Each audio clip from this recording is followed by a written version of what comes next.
রক্তে ভেসে যাচ্ছে বিছানা, বেডসাইড টেবিলের উপরে রাখা 7 পাতা সুসাইড নোট, আর তাতেই স্পষ্ট করা হয়েছে বান্ধবীকে গুলি চালিয়ে নিজে আত্মঘাতী হওয়ার কারণ।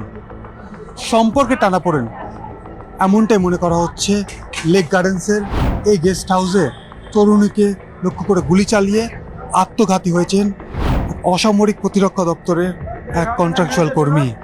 এবং সেখানে যে সুসাইড নোট পাওয়া গেছে পুলিশ সূত্রে দাবি, সেখানে সম্পর্কের টানাপোড়েনের কথাই উল্লেখ করেছেন রাকেশ কুমার সাউ নামে বজবজের বাসিন্দা। নিক্কু কুমারী দুবে তার সাথে 6 থেকে 7 বছর সম্পর্ক। সেই সম্পর্কের টানাপোড়েন এবং টানাপোড়েন থেকে আবার যদি সম্পর্কে ফেরা যায় তারই সন্ধ্যা চালাচ্ছিলেন এই রাকেশ। কিছুদিন আগে জানতে পারেন তার প্রেমিকা নিক্কুর অন্যত্র বিয়ে ঠিক হয়েছে। তারপর থেকেই আবার পুরনো সম্পর্কে ফিরে যেতে চাইছিলেন রাকেশ। সেই জায়গা থেকেই বেশ কয়েকবার নিক্কুকে ফোন করে ডাকা, তার সঙ্গে দেখা করা, এমনকি লেক গার্ডেন্সের গেস্ট হাউসে এর আগেও 2 বার তারা এসেছিলেন এবং এখানে এসে তারা আলোচনার মাধ্যমে তাদের যে সমস্যাগুলো হয়েছিল সেই সমস্যা মিটিয়ে আবার যদি সম্পর্ক তৈরি করা যায় বা সম্পর্কে ফেরা যায় তারই চেষ্টা চালাচ্ছিলেন, এমনটাই কিন্তু তদন্তে উঠে আসছে। সেই জায়গা থেকে দুদিনের আলোচনায় ফল না হওয়ায়, অর্থাৎ নিক্কু ফের সম্পর্কে ফিরে আসতে রাজি না হওয়ায় তাকে খুন করে আত্মঘাতী হওয়ার পরিকল্পনাই করেছিলেন রাকেশ কুমার সাউ।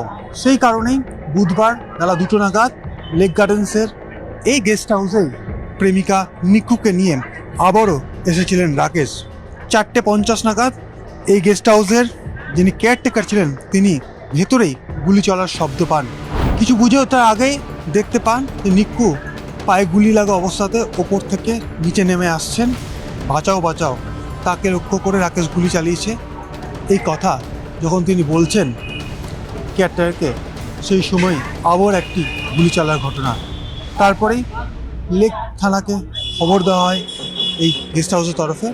লেক থানার পুলিশ এসে দেখে 301 নম্বর রুমে মাথায় গুলিবিদ্ধ অবস্থায় বিছানার উপরে পড়ে রয়েছে রাকেশ। রক্ত ভেসে যাচ্ছে বিছানা, পাশেই রাখা আছে সুসাইড নোট। ক্যামেরায় মনোজ সঙ্গে অমিত, নিউজ 18 বাংলা ডিজিটাল, কলকাতা।